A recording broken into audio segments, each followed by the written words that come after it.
Good evening, ladies and gents. It's Craig Scott, FightTalk.net, the guy putting the O back in IBO. That's me. I'm joined by Adam Noble Forsey, all the way from Malaga Airport in customs, right now being frisked down as we speak. And the man, the myth, the Mohawk, Sam O'Reilly, somewhere in Essex, probably. How you doing, Sam? We don't know if anyone I work with listens to this, so technically I'm not in Essex, I'm at work in, where am I meant to be, Luton. Okay, so we could have recorded this at any time. You should really know as well as I do that media works in wonderful ways. This can be recorded. Yeah, you're right. I'm at home, I'll be going to work pretty soon. You fucked it now. You fucked it, mate. Adam, how you doing? How's the airport, mate? Yeah, it's alright. I'm a little bit delayed, hence me being very excited to be involved in this discussion video. But yeah, I'm alright. Nice. Unsurprisingly, we are aligning forces to discuss Saturday, April 29th, one of the biggest heavyweight clashes in recent boxing history. Anthony Joshua, stay humble, stay hungry, stay media savvy. He is fighting Wladimir Klitschko, Dr. Steelhammer, a fan of the Red Hot Chili Peppers, all the way from the Ukraine. Gents, how big is this fight really, and how big has it been made out? Do those two things align? Is it as big a fight as they've made it out to be? Adam? Yeah, I think the main thing is sort of Anthony Joshua's pull. Like, I'm meeting my friends on Saturday to watch it, about 10 of us, and only like two of them are sort of hardcore boxing fans. But like, the last sort of 4 or 5 Joshua fights, I've gone to the pub to watch them, and yeah, the place is packed out. Like, I went to the pub to watch Tyson Fury against Klitschko. There was no fucker there. So yeah, he really has broken into the mainstream. Yeah. Do you think, Sam, just coming out to you, mate, do you think the promoters have done a good job of this one, or do you think the nicey nice way they've been each other in the build-up is kind of hindered interest in the fight? Obviously not hindered interest, but could it have been juicier for you? No, not really. It doesn't need to be. You know what? For me, say what you want about Eddie Hearn, right? But he knows how to get interest in a fight. Froch Groves 2 is, a massive example of that, yeah? I was at Froch Groves 1, drove up to Manchester, me and my mate, and there was probably not many Londoners went up there. We were 2 of the only Londoners up there supporting Groves. And obviously after the way that fight ended, somehow the rematch became this blockbuster in front of 80,000 people where every Tom, Dick and Harry, I remember clearly fighting, scrambling to get a ticket when the people I knew who didn't even like boxing were getting tickets, and it pisses you off. But when you get casual fans involved, it's good for the sport in a way. It brings more eyes to it, and then when more stars can be made down the line. So listen, I think Eddie's a great promoter. He's an excellent promoter, and I don't really think it matters what's said, even though Klitschko did pull out the weird fucking USB comment today. Bizarre. Fucking bizarre. But, yeah, I think it's irrelevant, mate. I think it's a good fight. Do you actually think there's a prediction video on that, or just a dick pic? Just one solitary dick pic. See, I have a theory. I reckon it's the remainder of the photo shoot when he and his brother were standing there butt naked. I reckon.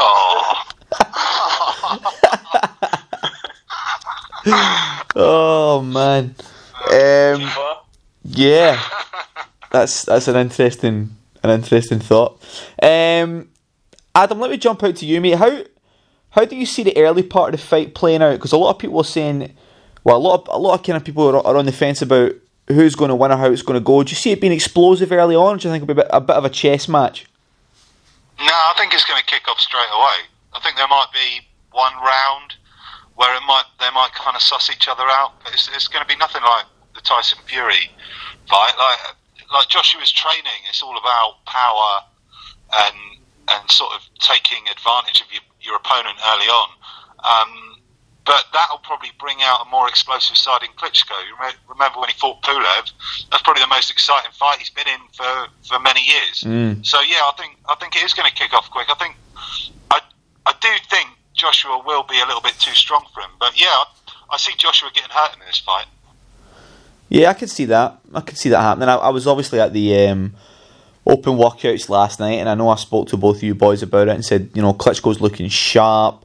He's looking very quick. You know, he's throwing shots very quick. I mean, there's only so much you can tell from an open workout, really. You know, he's hitting pads, he's skipping around the ring. But for me, I thought he looked quite sharp. He looked focused, and he looked to be soaking it up a little bit. And I seen a couple of people today on Twitter talking about AJ at the press conference today. Did he look a bit uncomfortable? Was he kind of stuck in a shell, if you like? Was the occasion getting to him a little bit? Sam, did you watch the press conference, mate? And do you make anything of that, or did you think he was just being his normal self? No, I watched the highlights. I didn't watch it in full, but I mean, let's bear in mind these guys have had, what's this, the fourth press conference now? Fourth and final one. I think they've done New York, Cologne, London, and now the final one back in London, obviously. So it's got to be a bit boring sitting there saying the same fucking things, isn't it?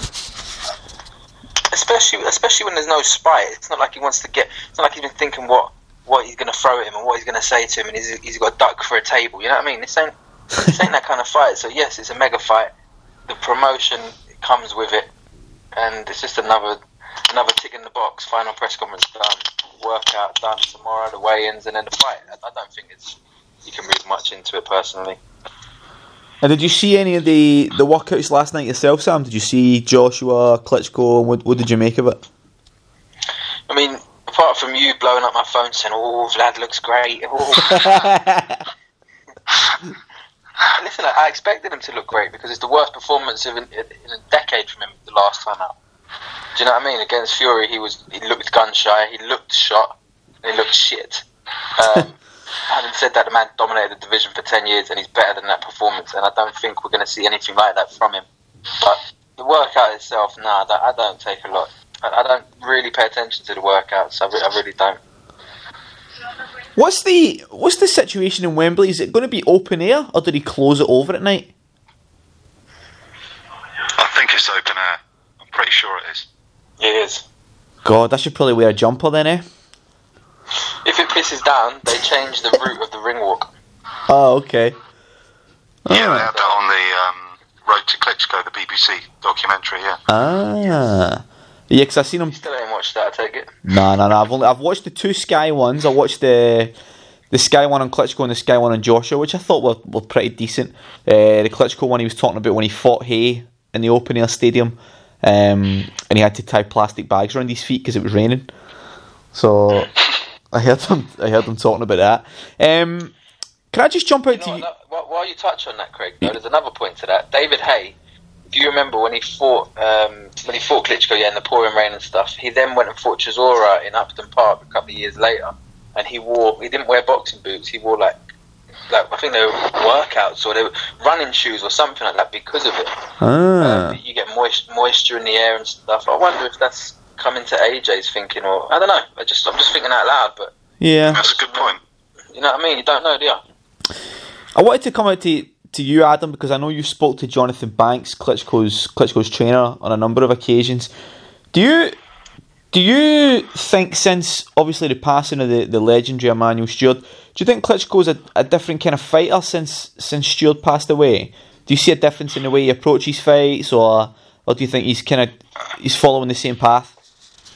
No, I don't actually. I think it's pretty much the same. I think that's why he took Jonathan Banks on, because Jonathan Banks had never really been a trainer until he trained Klitschko. And Emmanuel Stewart actually told Klitschko that he should get Jonathan Banks as his trainer. So that is just to sort of carry on the work that Emmanuel Stewart had done. So yeah, I think it's pretty much the same sort of vibe. Like Jonathan Banks gets a bit of a hard time, I think, but the only reason Jonathan Banks is the trainer is because of the recommendation from Emmanuel Stewart. Interesting. He seems like a pretty cool guy, Jonathan Banks, a very laid back guy. Yeah, he's a nice bloke. Like with Dillian White, he worked with Dillian White for a bit. For the AJ fight. Yeah, for the AJ fight, he was in Dillian White's corner, and Dillian White's given Joshua his biggest test yet, and Dillian Whyte had an injury in that fight as well, which people seem to forget. And, you know, Dillian Whyte was having some success. So, you know, also Jonathan Banks trains Cecilia Breakhouse, who's like the pound-for-pound greatest female fighter in the world. So, you know, he's no slouch, Jonathan Banks. Yeah, I think he's a good coach, and you can't really get much better tutelage than Emmanuel Stewart, to be fair. Yes. Sam, how does Klitschko win this fight? Do you think if Klitschko's going to get the victory, how does he do the business? It depends, doesn't it? If we see a Klitschko, I don't want to say 2.0 because he's been doing the same thing for 20 odd years, but has he really learned from the Fury fight? Is what I think it will come down to, because he knows AJ. They sparred together a lot, and I guess you know AJ's game plan. Do you know what I mean? I don't think there's, being honest, I don't think AJ's got plan B, C, D and E. We wouldn't know yet. He hasn't had to use them, but we kind of know what he's going to do. He's going to walk forward and he's going to throw bombs. He might try and throw the right hook around the back. But Klitschko's got that jab that he can fire out constantly. And he can also make fights a little bit grim. He can hold on and fucking tuck her up and tie him up and make it a bit of a horrible fight. It's how Joshua reacts to that. If indeed that happens, or if Joshua can land clean early, it could be different. You know, I don't know. I've gone back and forth for this fight a lot. But listen, Klitschko has every bit of experience and every tool in the box to beat AJ if he's the same fighter he was 4 or 5 years ago. Yeah, one thing I was thinking about was the length of the fight. So obviously the longest that AJ's been in there with guys is 8 rounds or something, I think. He's never been past 8th or 9th round. And I thought to myself, with that kind of muscle mass, because he's fucking enormous. Like, his upper body is enormous. If it is one of those grim fights and Klitschko is leaning on him and using that slight height advantage he looks to have, how does the cardio hold up over a tough, grueling, physical 12 rounds with that muscle mass? It'd be interesting to see. Yeah. There's no way to know yet. I mean, can we think of any real big muscle-bound fighters that have been exceptional with their cardio? Off the top of my head, not really. No. But that doesn't mean he's not got it. Do you know what I mean? It just means we haven't seen it yet. So you can't just count him out straight away. But naturally, it's going to be harder to hold the muscle. I mean, his arms and shoulders are fucking huge. Massive. So 8-9 rounds of getting pulled about and punching arms and taking punches to wears them out as well.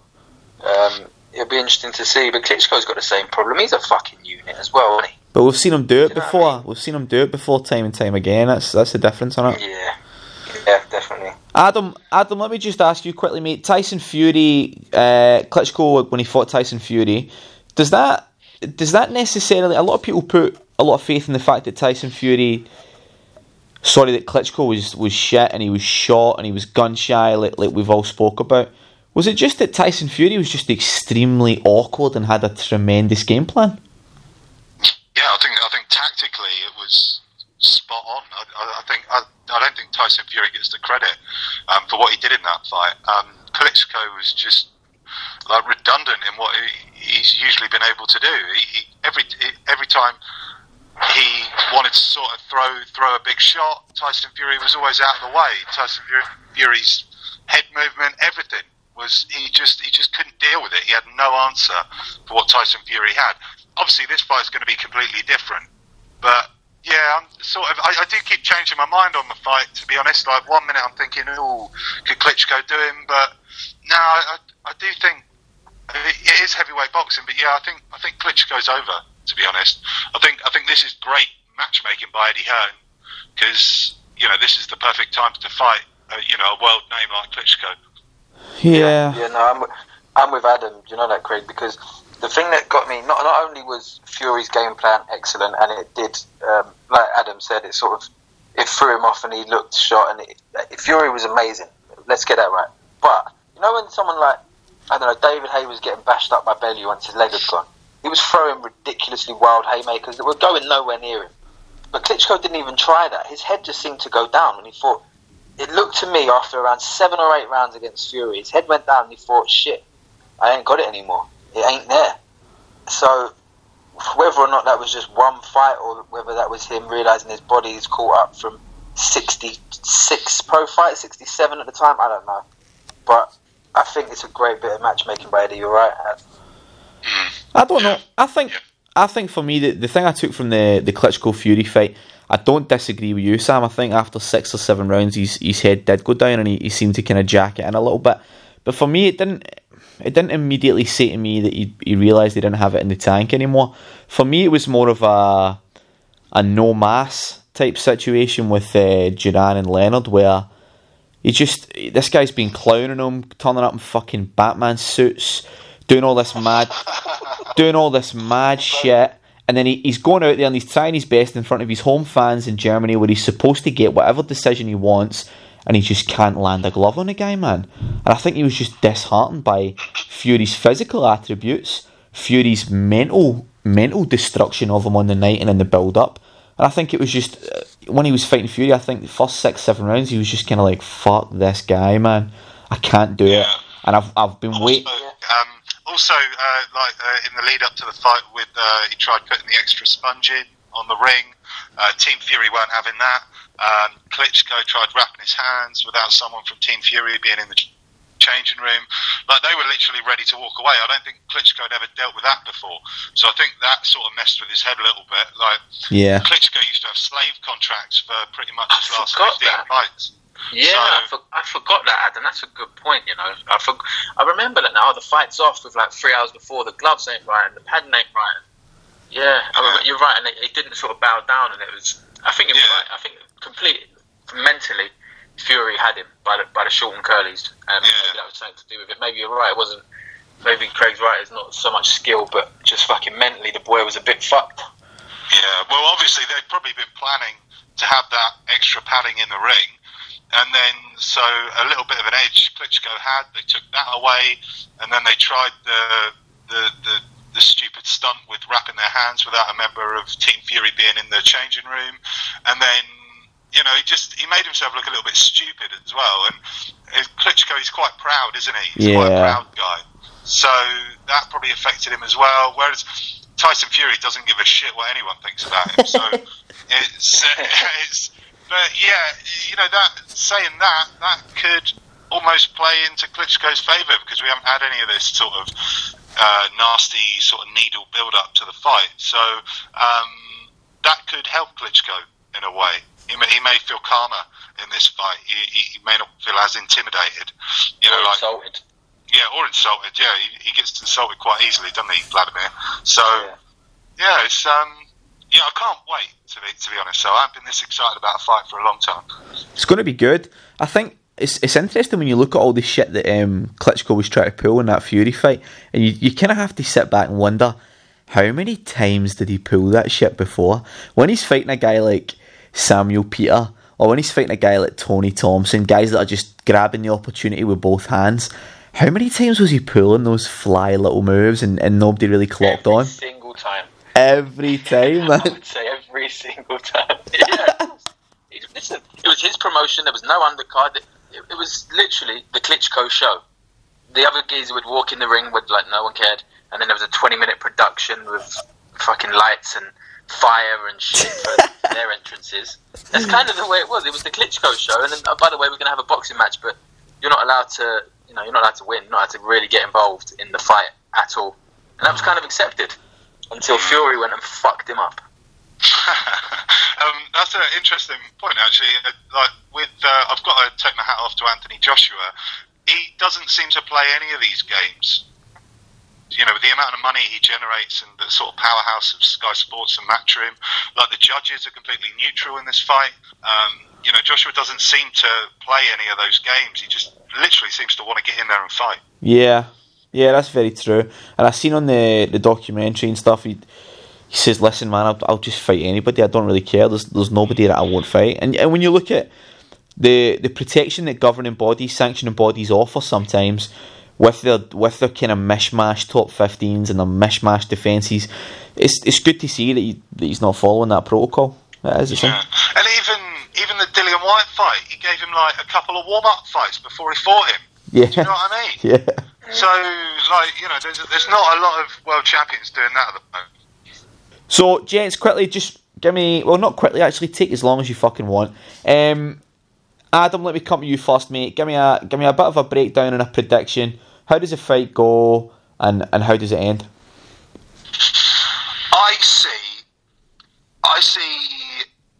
I see both of them getting hurt quite early, and both of them, I think Joshua's going to get hit harder than he's ever been hit before, but I think he's going to be all right.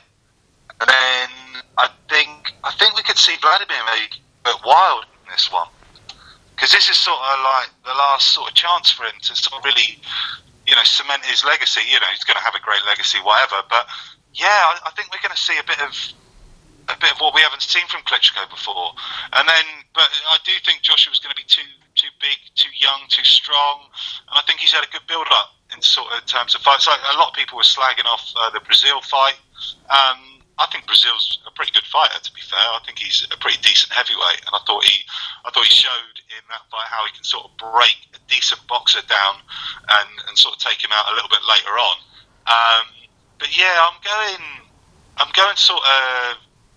It wouldn't surprise me, because I think the longest Joshua's gone is the 7th round. So yeah, I reckon 7th-8th round knockout. Okay. Joshua. Yep. Fair. Just to touch on that before I come to Sam, actually, Brazil, I quite like Brazil as well. I think he's quite a good fighter, and he's a fucking unit. When he fought that Izu Agono, man, Brazil's a big boy, and he can take some heavy shots. So I think it says a lot about Joshua that he managed to persevere and finish him. Sam, jump out to you, mate. I know this is Klitschko v Joshua, so you can't have David Haye winning this one. But who do you think? Who do you think takes the win, mate? I still think David Haye needs do you know what? I think it's become cool to not like Anthony Joshua. You know, if you look around Twitter, everyone's like, "Oh, let's stay humble and blah blah blah." And why do we have this weird thing as Brits? If someone is achieving, we don't like it. You know, and for me, we talk about Klitschko, and you know, tried all that shit, and he got away with it for years. But his personality, I think he's actually a nice guy. He's a likable dude. But why do people get on AJ's arse so much? Like, the haters, the people that don't like him, are just, oh, he ain't humble. He was in jail and he used to do this and that. So the fuck what? He don't no more, and he generates £100 million fights. I'm pretty sure. Not even that much, but in a year he fucking makes massive. I don't. It bugs me that it's kind of cool to dislike Anthony Joshua these days. I respect where he's come from, where he's going, and the magnitude of this fight. People seem to forget this is for the WBA Super and the IBO as well. IBO top governing bodies. Listen, man, don't fuck with the IBO. All right, you say what you want. Don't fuck with the IBO. And then we've got the WBC left, and which is Deontay Wilder, who just swings erratically. I really think Joshua's going to win this fight, and then I think he's going to do all the belts. He's going to get all the belts, because who is there? Josh Parker, for me, is one of the tough other champions, but he's still young. He's only 23, 24. I think AJ finishes Klitschko, ends his career. The USB will come out that was exactly what he said he was going to do. My little brother AJ beats me, and I go home, retire. That's what's going to happen. AJ is going to finish him in around 5 or 6. And then within a year, we're going to see AJ with all the belts on it. I'd like to take this chance to apologise to anyone that was offended by Sam's impression of Wladimir Klitschko there. You did an impersonation there. You made him sound like he was from the Middle East. One thing we haven't spoke about is the undercard. A lot of people have been slagging that off. Me? I slagged it off. You for what? I slagged it off. I don't think it's that bad compared to, you know, you look at the Klitschko Fury. What was it? John O'Carroll was like the chief support. I don't think it's. But Klitschko undercards don't count. Yeah. They were a law unto themselves. It was a circus, and then he came out to fight, so that don't count. Matchroom, standards. yeah, I was going to say matchroom undercards are decent sometimes, man. You got 2 or 3 world titles on the line. You got a couple of good domestic scraps on the line. This is kind of just an Olympic showcase, isn't it? Really, all these young guys, which I've not got a problem with. That's cool, but I would have liked a couple of good domestic scraps on there. Squig v Simeon is not tickling my balls. Luke Campbell v Anthony Crawler's old mate Darlis Perez is not tickling my balls. It's just, I don't know, man. It's all right. There's worse undercards in the world, but I just thought it'd be better. I think I would have. Go on, Ads. I was just going to say, I think Matchroom, they've set such a high standard of the sort of great shows they put on, but when they put on these great undercards, Joshua hasn't really been fighting anyone, like when he fought Molina and when he fought Charles Martin and when he fought Kevin Johnson. Like the undercards on those bills were ridiculous. Yeah. So I think they've sort of shot themselves in the foot a little bit, Eddie Hearn and Matchroom, because they have been putting on the best shows and by quite a long distance. I like to see Frank Warren and any other promoter do well, but yeah, Matchroom, they're miles ahead of everyone. I'd say worldwide, they're just probably the best promotional outfit out there. Remember the Dillian White AJ card? Not even the chief support. The second chief support was Kevin Mitchell, Jorge Linares. Hey. That's insane. Anyway, listen, the undercard's not that bad. I was maybe a bit harsh on it, but I would have liked to have seen another big do you know what? You got it wrong. I've just remembered. Kevin Mitchell, Jorge Linares was on the Gavin card, mate. Yeah, no, Kevin Johnson. Joshua, Kevin Johnson. Oh, was it? What a night. Yeah. What a night. And Lee Selby beat Gradovic as well. Yep. Oh, that was an amazing bill, I went to that and I left when Frankie Gavin came out. I was like, that's enough. I've had enough. I'm out. I'm gonna beat the traffic. If only Frankie Gavin had done the same. Yeah. Okay, cool. Fair. So you think he's going to have all the belts, Sam? Put it out there, mate, because we know you're dying to say, I got Santa Cruz right and I got Bellew right, so go on put your prediction out there, mate. Right, this is how I see it going. I see Joshua coming out, try to put it on him early. I see the problem being that Joshua only attacks really in straight lines. I think his lateral movement is quite limited. I think he'll put a lot of power into his shots. I think Klitschko will be a little bit too smart early on.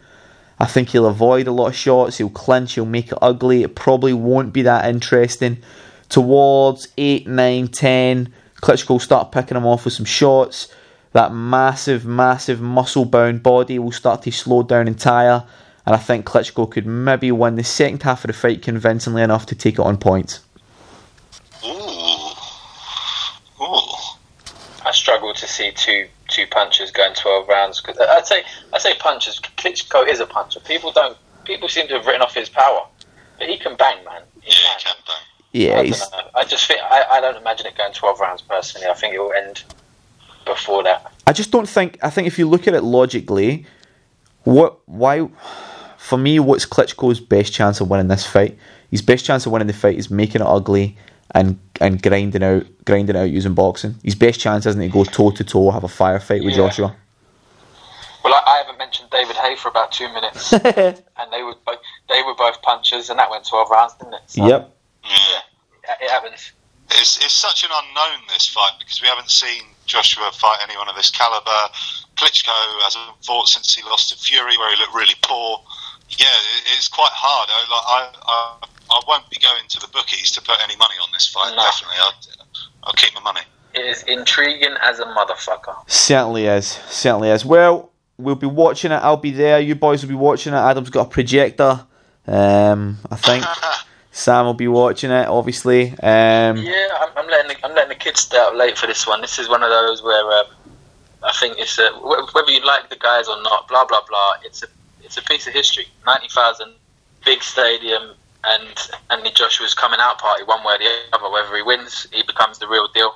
Or if he doesn't, then he's got a bit more work to do. But people ain't going to forget this fight, I've got a feeling. So yeah, the kids will be staying up with me, watching that. Sam and the boys will be up watching that. You can catch this video, fighttalk.net. We'll do some reaction after it as well. It's going to be a massive night of boxing in the UK. Anthony Joshua faces Wladimir Klitschko for a WBA Super, IBF, and my mates, the IBO heavyweight title. Shout out Ed Levine, who arrived in the UK today. My man Ed Levine, God bless. And yeah, fighttalk.net. We'll be covering it. Let's do it. Cheers.